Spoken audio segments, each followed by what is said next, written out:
Bien, gracias. Estamos aquí con ustedes, Revista 110, este martes 4 de agosto del 2020. Señores, quisiéramos la asistencia de el señor Rubens, porque desapareció de su residencia en el sector Claret de Santo Domingo el sábado a las 2 de la tarde. No ha sido vuelto a ver el señor Kennedy Alberto Adames Aguilera. Le dicen Yoyo.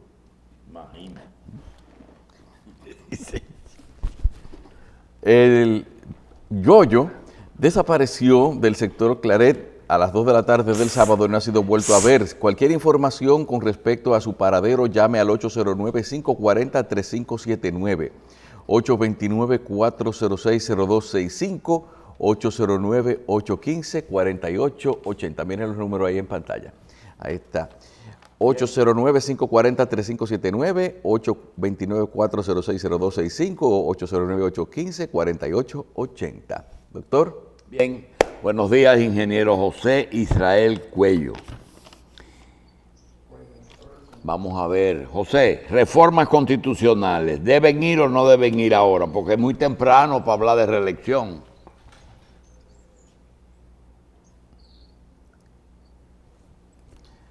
Aló. Le escuchamos, ingeniero. Las reformas constitucionales, ¿es tiempo de hablar de ellas en un momento en que ni siquiera ha entrado un gobierno nuevo? No se resuelve nada con nuevas reformas constitucionales. Se resuelven las cosas con nombramientos acertados. Un fiscal general del país, un procurador general de la República, si tiene vergüenza, no hace las cosas que han hecho 2 o 3 que han pasado por ahí. Tan sencillo como es. No es verdad que depende de un régimen constitucional la seriedad de una persona y el ejercicio de la independencia en el Ministerio Público. No. Pero hay una tendencia a doblarse, a inclinarse, a recibir órdenes del presidente de la República que es sencillamente dañina. Y cualquiera que lo haga sabe que eso no es correcto. ¿Qué reforma constitucional de nuevo? Ya, por suerte, el nuevo consultor jurídico al quien le habían atribuido ese requerimiento, ya corrigió y dijo que no, que eso, él no había dicho eso, fue una tergiversación. Bueno, pero hablar de reforma constitucional ahora no tiene sentido. Es un toma y da que yo te doy y tú me das una reforma constitucional para eso y de paso meten otras cosas. Bien. Sí, según los intereses. José, tenemos muchos temas que yo quisiera ver si en estos 10 días que nos quedan se puedan cubrir. Se está presenciando una situación inédita, es que nunca antes un presidente que salía cancelaba él mismo todas aquellas botellas que él había nombrado por compromisos políticos, por aportes económicos, porque no cabían en la guagua. ¿Cómo ves esos casi 50 cancelaciones? Eso tiene un matiz de pellizco político. Primero, le quitan el último sueldo. Y segundo, los humillan. Después de haberlos utilizado y neutralizado políticamente, porque todos, de alguna manera van a tratar de enganchar con el nuevo gobierno. Mucha gente, y además nombrado con cargos ridículos. Por ejemplo, hay uno que lo nombran asesor del presidente en materia de turismo, que nunca ha hecho turismo ni ha negociado turismo, sino que un hermano fue ministro de turismo con Balaguer cuando ese ministerio no tenía importancia en el país. Asesores del Poder Ejecutivo en problemas de materia de salud, de turismo, de deportes, de medio ambiente, del sector avícola, de asuntos urbanísticos, de transporte, de asuntos penitenciarios, de materia inmobiliaria, de pensiones. Mira, es una cosa penosa. Y los nombres uno se siente negado a decirlo, a volver a eructarlo de nuevo, porque sencillamente son gente, algunos, que han comprometido la carrera de su familia, la vida de su familia y su propia existencia en una tontería como esa. ¿Y eso era honorífico, José? ¿Qué va a ser honorífico? Nada es honorífico. ¿De nombramiento? No. Pero un asesor comercial del Poder Ejecutivo, ¿tú crees que no va a cobrar? No va a hacer nada, pero cobrar, sí va a cobrar. Olvídate de eso. Sí. Hay cosas que son caricaturas. Esto debería ir a los anales de la ridiculez mundial. Enlace del Ejecutivo y la comunidad cristiana en el territorio de Estados Unidos de América con asiento oficial en el estado de Nueva York. Dime. Bueno. ¿Cuáles son las tareas que el organigrama gubernamental se le acuerdan a ese sujeto? Ingeniero, pero a veces uno dice, oye, en el sector privado se llama a un experto y se le paga una consulta, pero en el gobierno yo veo que hay gente que ha durado muchos años con un nombramiento porque dieron una opinión una vez y ya, y eso. No, porque pidieron el cargo, hay algunos que no dan ni una opinión. Pero hay una subsecretaria administrativa de la presidencia encargada del plan social en el Ceibo, pero no hay en otra provincia. Sí. Hay otro asesor de la presidencia en recursos hidrológicos, asesor en el desarrollo territorial del Poder Ejecutivo. Eso es una cosa de una ridiculez espantosa y de una falta de vergüenza por parte de los que asumen esas posiciones y cobran esos sueldos, que sencillamente te dicen que no es un problema de constitución, es un problema de la estructura constitucional del dominicano, del sujeto dominicano. Eso no. Y además del Poder Ejecutivo y de los que manejan el poder, porque el sinvergüenza es el que da el cargo y el que lo coge. Sí. Y el que lo denuncia también se ensucia la mano de porquería. Porque la destitución es sobre todo una humillación. Probablemente en la campaña, en el momento determinado, se viraron y votaron por otro, salieron a hacer campaña por otro, y ahora lo denuncian, lo señalan. Señores, ¿en qué mundo vivimos? José, mira, me da la sensación de que indudablemente que la lucha contra la corrupción es algo que tú no puedes ni siquiera sugerir que la abandonen, porque el que la hace la debe pagar y el que se robó debe devolver. Pero me da la sensación que en el orden de prioridades hay una que es la situación del país y yo veo que nadie está bregando con lo económico, con la salud y con un país que en 2 días posiblemente se le desmorone al que lo va a recibir en la mano. Entonces estoy viendo que están más interesados en el Procurador General de la República que en el Ministerio de Hacienda y en la Gobernación del Banco Central. Yo creo que tú, sin dejar lo de la corrupción, porque es que hay gente que tienen a cargo ese capítulo desde hace 4 años y 8 años, pero vamos a dejarlo que sigan en su lucha, porque posiblemente se le otorgue un premio Nobel o un Caonabo de Oro, cualquier vaina de esa, pero creo que hay otras prioridades que ni siquiera se están mencionando.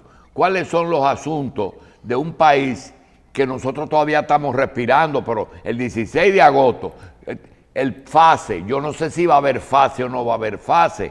Yo no sé cuántos desempleados van a haber aquí. Yo no sé cuántas personas no han podido pagar su alquiler a personas que viven de ese alquiler. Háblanos de eso un poquito. Fíjate, el gobierno que va a entrar, va a tomar el poder el 16 de agosto, ha ido haciendo señalamientos sobre sus nombramientos. Y esos aspectos que tú señalas ya están ocupados. Se ha nombrado gente con capacidad, gente con mérito, y que habrá que ver cómo cogen las cosas con el orden que hay que cogerlas. En lo del procurador se menciona mucho, porque precisamente no se ha mencionado por parte del nuevo presidente. No se ha mencionado quién va a estar a cargo de esa función, y la gente está atenta, o la prensa está atenta a el señalamiento que se hará al respecto. Es por eso que se habla tanto del procurador, pero el que hable de reforma constitucional es porque no quiere que nombren a una persona ahora que resuelva el problema o que avance sobre el problema. Y es ahora que hay que nombrar uno. Es ahora que hay que nombrar una persona que merezca la confianza de la sociedad y que además no la defraude. Porque nadie ha reclamado sobre condiciones de los sucesivos procuradores que se han nombrado. Lo que se ha evaluado es su función, su ejercicio. Y ha sido realmente deficiente, han sido, en la mayoría de los casos, en este largo periodo peledeísta del poder, gente complaciente con el poder ejecutivo, en todos los gobiernos. No hay un paradigma que surja de todas las personas que han pasado por ahí, porque son personas vinculadas al poder ejecutivo y se hacen las transacciones correspondientes. Lo primero que te ofrece una persona del poder cuando hay un conflicto es, eso se resuelve. Esa es la palabra, eso se resuelve, no te preocupes. Y así no. Eso no puede ser así, no puede seguir siendo así. El que comete un delito debe pagarlo. Esa situación que hay en España, por ejemplo, con el rey. A él se cogió unos cuantos, le dieron unos cuantos. Él dio unos cuantos, él depositó en Bahamas, él depositó en Panamá. Y ahora dice que se va. Pero señor, usted como ciudadano cometió delitos.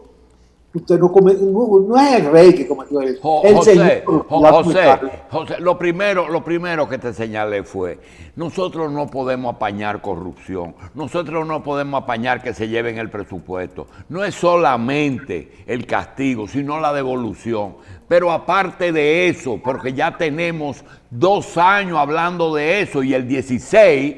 eso irá al patíbulo y le cortaremos la cabeza, le quitaremos los cuartos. Pero el país, lo básico, lo importante, no es para distraer y dejar que los otros sigan su lucha. No, nosotros no somos así.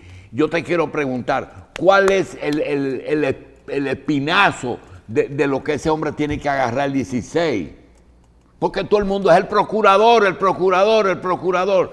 Yo quiero, con la experiencia que tú tienes, ¿qué se hace para coger un país suelto? Lo primero es retorno de capitales, amnistía para todo el que tenga cuarto sucio, preso todo el mundo y devuelto. Porque aquí todo el mundo sabe que hay gente que no tiene que tener dinero, José, que no tiene ninguna razón para ser rico. Eso lo sabe todo el mundo. Solamente el hecho de ser rico ya es un delito, porque no tiene ninguna razón. Pero si nos metemos en eso, no vamos a decir nada diferente, porque eso es lo que se dice todo el día en todas partes durante los últimos 2 años. ¿Qué puede hacer este muchacho que va a coger el poder para poder levantar lo que va a encontrar en el suelo? Se ha hablado ya de que se van a desmantelar una serie de entidades que no tienen función alguna en el aparato administrativo del Estado. Bien, eso es una economía importante. Ahora, no es el presidente que va a recibir el país en las peores condiciones de la historia. Un caso paradigmático es el de Trujillo. Trujillo se juramentó el 16 de agosto y el 3 de septiembre un ciclón le destruyó la ciudad. Y él se creció como gobernante en ese momento y naturalmente afirmó su poder, que era absolutamente fraudulento y tramposo. Le había espantado a toda la oposición política dominicana. Y sobre ese terreno yermo construyó su poder. El propio don Antonio Guzmán, a los pocos días de su juramentación, también le pasó otro ciclón que no fue plenamente sobre Santo Domingo, pero sí en la costa sur, sumamente oneroso y terrible. Balaguer lo cogió en varias condiciones difíciles y supo manejar el toro. Ahora bien, tiene potestad el presidente de la República para hacer esos nombramientos que ahora reconoce que son súper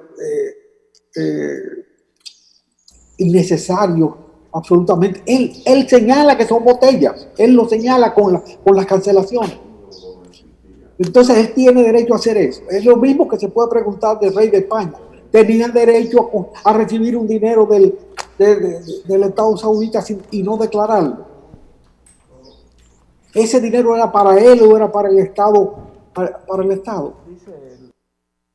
Aquí hay gente, en un caso, el papá de Morales Troncoso, por ejemplo, era cónsul dominicano en un estado norteamericano que no tiene comercio, pero donde estaba el que en la OEA era el embajador norteamericano que le apretaba los dientes a Trujillo.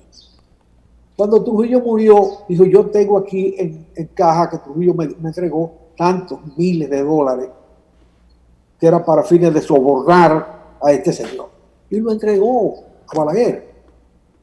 El propio secretario personal de Trujillo entregó el 5 de julio, el mismo día que llegó Miolán y Castillo, entregó a Ramfi, que había llegado de Europa, y le entregó la relación de los bienes de Trujillo. Y cuando le fue el Consejo de Estado, le preguntó sobre esa relación de bienes, dijo, no, pero hay 5 millones más que yo tengo en Miami a mi nombre que lo puedo ir a buscar. Y fue y lo buscó y lo entregó. O sea, son elementos. Y él, el secretario, el contable de Trujillo, no recuerdo el nombre, murió viviendo ahí en la Lope de Vega muy tranquilo. O sea, era personero de Trujillo, era un funcionario de Trujillo, pero no un ladrón. El ladrón era Trujillo y él le llevaba la cuenta. Pero no se cogió los 5 millones que estaban a su nombre en Miami. Pero esto es gente que aparece en esa lista, no hay derecho a que esté recibiendo un sueldo mensual sin hacer nada. ¿Pero por qué? ¿Por qué? ¿Para qué? ¿Pero por qué lo nombran? ¿Para qué lo nombran? Y ahora lo humillan públicamente. Esas son cosas que no sé cómo el nuevo gobierno va a resolver, porque esa lista no es limitada a esos nombres. No, la lista es larga respecto de eso. Bien. De manera que hay mucho que hacer. El presidente ya ha señalado que el problema financiero es un problema grave, que el problema de salud es un problema grave, y está pendiente del señalamiento del Procurador General de la República, porque es un problema grave también. Incluso para vigilar lo que va a hacer el nuevo gobierno, porque el Procurador General de la República tiene una función que no es, aunque lo nombre el Poder Ejecutivo, no es una dependencia del Poder Ejecutivo. En la estructura de la judicatura en el mundo, el Ministerio Público representa al Poder Ejecutivo en la defensa del ciudadano frente al atropello de la justicia o del aparato policial. Bien.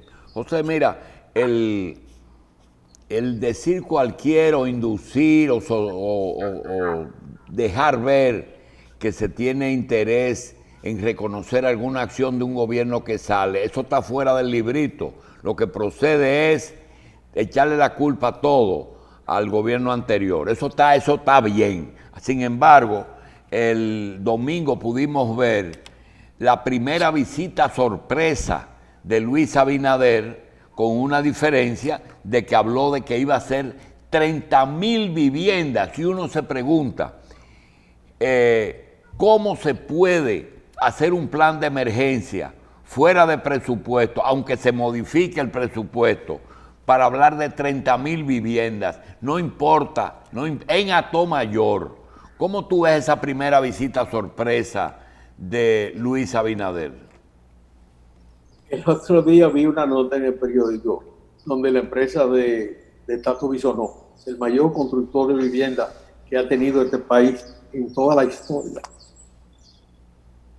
alrededor de un proyecto nuevo que inaugura ahora, recientemente, en estos días, y que es un proyecto muy bien diseñado, con parques propios en el conjunto habitacional privado. Y él decía que ya él había hecho 54,000 viviendas. José, pero solamente en la Caoba Tato hizo con Balaguer 3,000, y este está hablando de 30,000. No, yo te digo, su empresa, la empresa de Tato Bisonó, 50 años de trabajo. Hay que 54,000 viviendas, dice él. Eso no indica que él no haya construido muchas más para el Estado. Pero su empresa ha hecho 54,000. Eso te dice a ti que ese número como que no cuadra. Además, Atomayor tuvo daños en 200 o 300 viviendas. Yo creo que ese número no... Es un juego de visita sorpresa. Naturalmente es la que vale, porque el que puede pagar ahora es él. Danilo ya lo que está recogiendo los bates. y dando pellequitos, cosas que no le corresponden. Pero eso no es de ninguna manera. Yo creo que Atomayor no tiene 30.000 viviendas. Así, abajo de buen cubero. Bueno, De manera José, eso creo que es una frase de campaña que se quedó perdida. José, otra cosa, desde el punto de vista internacional, Afganistán, lo primero, los rusos llegaron, después los americanos. ¿Qué es lo que hay en Afganistán que da la impresión de que es un peñón en medio de un continente? Y ese era el refugio de Bin Laden, y los rusos se metieron, y los americanos se metieron, y las drogas de que son un paraíso. ¿Cuál es la realidad de ahí que todavía se está hablando de Afganistán? Mira, ni los ingleses Y pudieron nadie conquistar gana en Afganistán, además, ¿verdad? Los ingleses, que algunos han hablado, Balaguer habló de la raza inglesa, porque el inglés en la conquista humana y en la ciencia, en la revolución industrial, para los que nacieron en la primera parte del siglo XX, era el modelo, el arquetipo del hombre de triunfo y de éxito en todos los aspectos. Bueno, no una raza, por supuesto, aunque otros autores también han hablado de la raza inglesa, pero probablemente motivados por esa preponderancia que tuvo el inglés en todo el siglo XIX. Los ingleses no pudieron conquistar Afganistán porque las sociedades tribales no hay por dónde agarrarlas. Tan sencillo como eso. Y es una sociedad tribal muy rica. ¿Qué ha pasado en Afganistán? Que hoy la exportación de heroína desde Afganistán es mayor que nunca. Y de todo tipo de alucinógenos. ¿Por qué? Bueno, porque el ejército ocupante es el ejército americano, lleno de muchachos susceptibles al vicio. En Vietnam, la debilidad de la sociedad norteamericana y de esos muchachos que no entendían a qué los habían mandado para allá, constituyó uno de los factores de triunfo del pueblo vietnamita, pero a costa de la salud de una parte de la sociedad norteamericana y de el daño al conjunto de la sociedad americana que se afilió a través de la guerra de Vietnam al consumo de opioides. En el caso de Afganistán, la situación es peor porque eso significó el inicio del desplome del poder soviético y todas sus consecuencias. Y además dañó la sociedad rusa, dañó a miles de jóvenes que fueron allí a perder una guerra. Los Estados Unidos ya han perdido muchas guerras. Ellos no la notan como perdida, pero perdieron en Vietnam. Perdieron en Afganistán, perdieron en Irán. De manera, Afganistán es la guerra más larga en que ha Estados Unidos en su historia. En la Segunda Guerra Mundial, ellos tuvieron menos tiempo que lo que llevan en Afganistán. Y eso, naturalmente, no solamente es un problema financiero, no solamente es un problema de gastos inútiles, es un problema moral para una sociedad perder una y otra vez, para cualquiera, tropezar y tropezar y tropezar. Desde la Segunda Guerra Mundial son muchos los tropezones. ¿Perdió o ganó el pleito con Fidel Castro el Estado norteamericano? Lo perdió. Fidel humilló a 10 presidentes norteamericanos uno detrás de otro y no pudieron ni llegar a un acuerdo con él ni derrocarlo. Les duró 50 años en el poder o más, de manera que no es tontería. La guerra de Afganistán no hay como ganarla, esa se perdió, pero todo el Medio Oriente, todas esas aventuras del Medio Oriente también están perdidas, sencillamente están perdidas.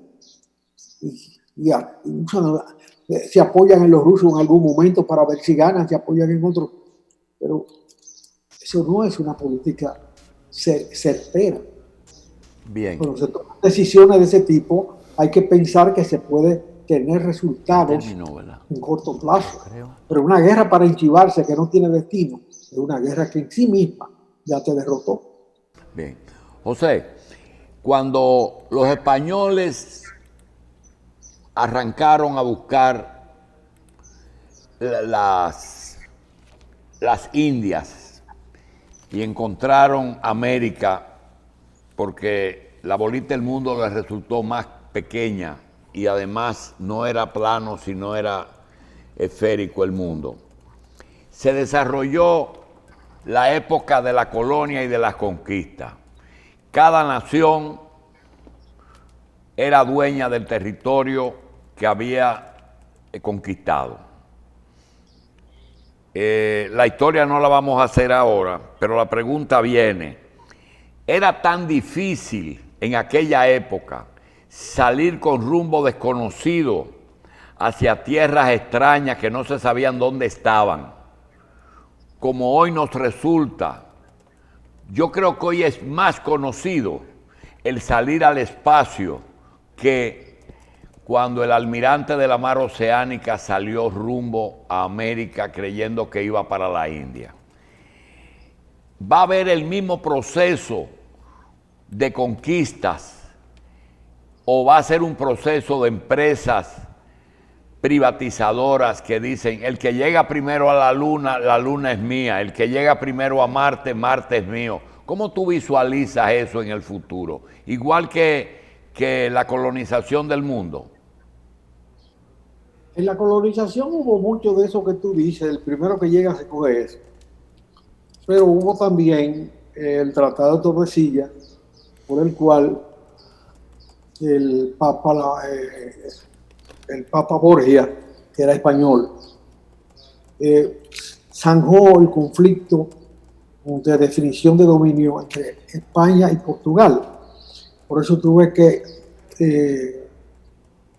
Portugal no solamente recibió el botín de Brasil, que es inmenso, sobre la base del tratado y la distancia sobre sus dominios en el lado este de la civilización, pensando en el oeste era lo conquistado. El Tratado de Tordesillas definió eso. Ellos no habían llegado plenamente a todo ese Brasil, pero es por el tratado que ellos ocupan una parte, y probablemente los portugueses no llegaron a pisar todo ese territorio inmenso nunca. A pesar de que en un momento de caducidad del poder en Portugal, el rey se trasladó a Portugal y reinó desde Portugal. Se trasladó a Brasil y reinó desde Brasil. Y en un momento es el rey de Portugal que proclama la independencia de Brasil, porque Portugal estaba conquistada por las tropas napoleónicas. De manera que si en aquella época eso no pudo ser simplemente así, en el caso de los ingleses, donde ellos llegaban, normalmente se apoderaban, pero hay que tener en cuenta que concomitante con todo ese proceso de conquista, había un proceso de desarrollo en Europa donde los ingleses sacaron cabeza y naturalmente dominaron.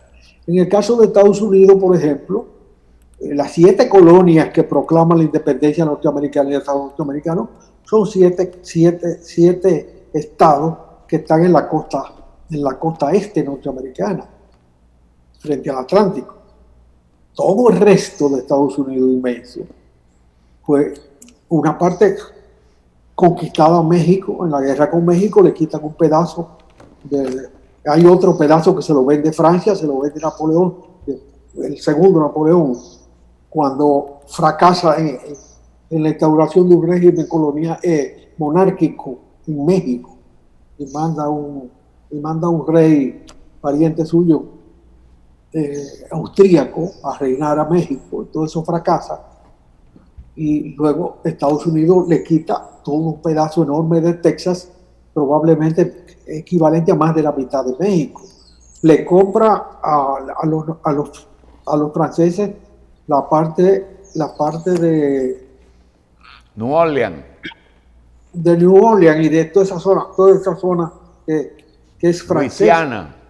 Todo el corazón de Estados Unidos, que estaba en manos de Francia, que topa con la frontera canadiense. Y luego le compra a México la parte de California y le compra a los rusos la parte de Alaska. le quita a España en la guerra por Cuba, le quita a Cuba y le quita a Puerto Rico, y le quita Filipinas. Filipinas y las otras islas de Hawái. De manera que la conquista no fue que Inglaterra conquistó todo ese inmenso territorio americano, no. Ya constituido el Estado americano, se hace comprador y expande su territorio sobre la base de su poder económico.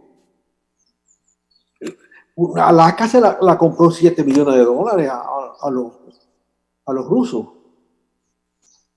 $7 millones emitidos por el Estado norteamericano, pero con capacidad de respaldar esos 7 millones. Tú vienes a comprar ropa, vienes a comprar hilo dental, vienes a comprar un tractor, ¿no? Tú ese dinero compra. Entonces ellos pueden emitir abiertamente.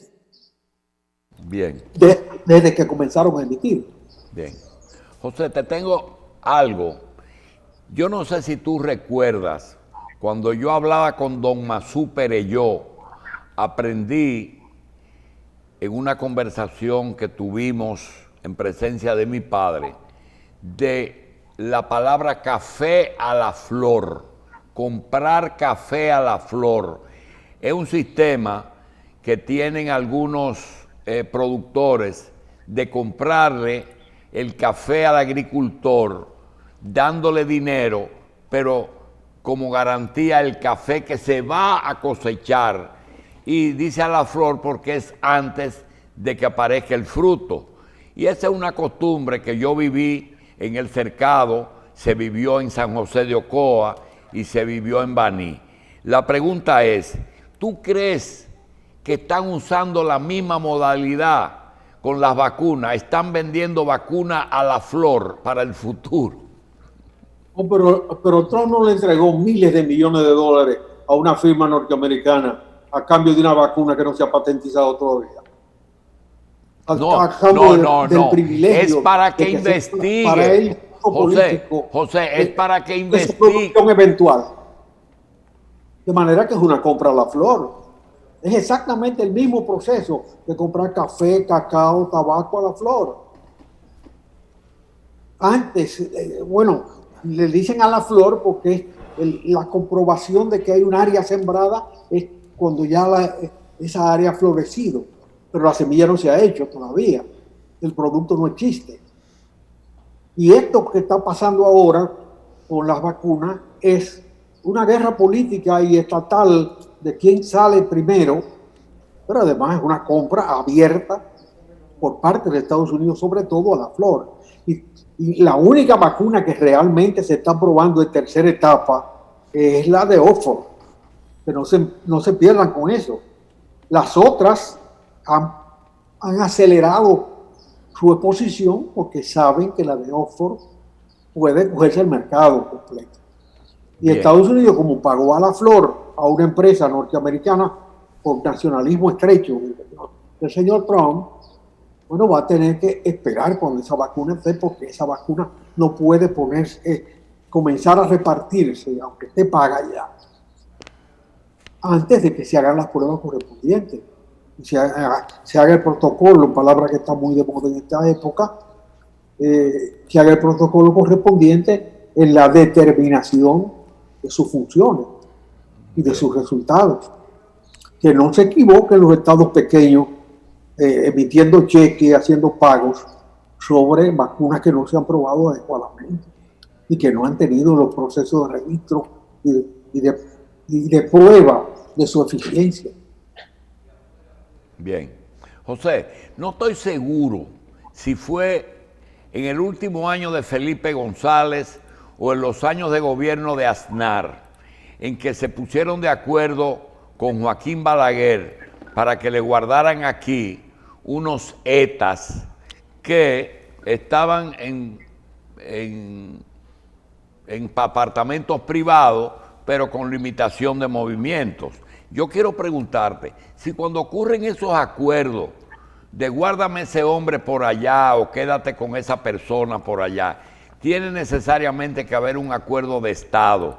Y en el caso de que el rey venga y se ubique, por ejemplo, aquí en Naco, en Punta Cana o en cualquier sitio de eso, debe haber previamente un acuerdo con el gobierno electo para que cuando un partido allá no inicie un proceso contra él o de esa gente que son opuestos a la monarquía, le inicien un proceso allá y lo pidan, se pueda proteger y dejarlo aquí tranquilo. ¿Es posible que tengan que hablar con Abinader?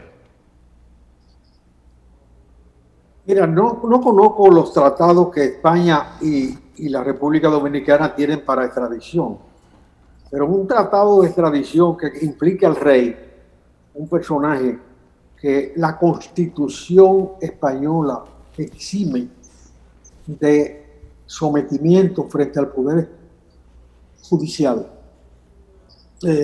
no creo que exista. Ese señor es un ladrón que sencillamente debe estar tan preso como todos los otros ladrones, como su propio yerno, que fue hecho preso hubo que levantarle todos los privilegios que tenía para meterlo preso, porque era un descarado, un pillo, que usaba sus prerrogativas reales para hacerse un rico real, porque no era rico, era un vago. De manera que esta situación que se ha creado ahora, mira, yo tengo problemas personales y me voy a ir, un poco extraña, porque señor, él no es sujeto de que la justicia lo pare porque está comprobado todo eso. El solo hecho de irse ya es una aceptación de que él es un delincuente, de que él cobraba propinas, como cualquier sinvergüenza de lo que aquí abundan. Entonces él va a venir aquí a una casa de los Fanjul, que hace días que ya nosotros señalamos que se está preparando para esos fines. Bueno, y se quedará ahí un tiempo, le queda poco tiempo de vida, ya tiene 80 años, puede vivir 10 años más, 8 años, 7 años, pero el poder alimenta siempre la vida. Y cuando pierde el poder, se siente ya más desgobernado. No es un caso de los Fanjul, es un grupo de españoles amigos de él que patrocinan que sea en Romana, pero no es un acuerdo con Fanjul solamente. Yo digo, la casa que se está preparando. Bueno, es de casa de campo, de campo, pero no. Es una casa de los Fanjul que por alguna razón no se estaba usando y entonces se la están preparando a él. Bueno. Pero eso puede ser un negocio, alquiler, eso no tiene nada que ver con la protección, además no es oculto, eso se está haciendo abiertamente y probablemente el Estado Dominicano sabe de eso, porque en alguna medida compromete sus responsabilidades en las relaciones con España. Ahora mismo el embajador dominicano en España ya presentó su renuncia, parece que retorna al país. Escribió un artículo notable sobre sus funciones en España y los resultados de su trabajo, que salió en el ABC, no sé si se publicó aquí. Yo lo vi en la emisión aquí accedido por la pantalla de ABC, un artículo, una carta muy mesurada, muy precisa sobre su función y no menciona el problema de asilo, eso no lo trata. Habrá que ver a quién de Participación Ciudadana nombran por allá. Ahora, puede ser un cargo normalmente de participación. Participación tiene una primera opción sobre ese tipo de funciones. Bien. José, gracias. Vamos a ver qué nos trae el gobierno nuevo, que le quedan apenas 10 días, ¿verdad? A este. Sí, te le queda poco, pero hay una cosa. Sobre Trump hay un dato que la Fiscalía de Manhattan ha abierto otra investigación a él y una empresa suya por fraude en una conducta criminal extensa, criminal de carácter financiero, de carácter económico, pero tiene categoría criminal cuando se hace. Gracias a ustedes. No, antes de una cosa, pregunta José. ¿Tú consideras que, no al otro día de la toma de posición, que entraremos en un proceso de que Leonel Fernández vuelva y se quede con el PLD y Guido Gómez se quede con el PRD después de haber macerado a Miguel Vargas? No sé qué harán con la franquicia del PRD, pero bueno, la de veteranos y civiles todavía anda ahí buscando cancha en las elecciones. Ahora le cambian el significado a la letra, pero siguen siendo las siglas.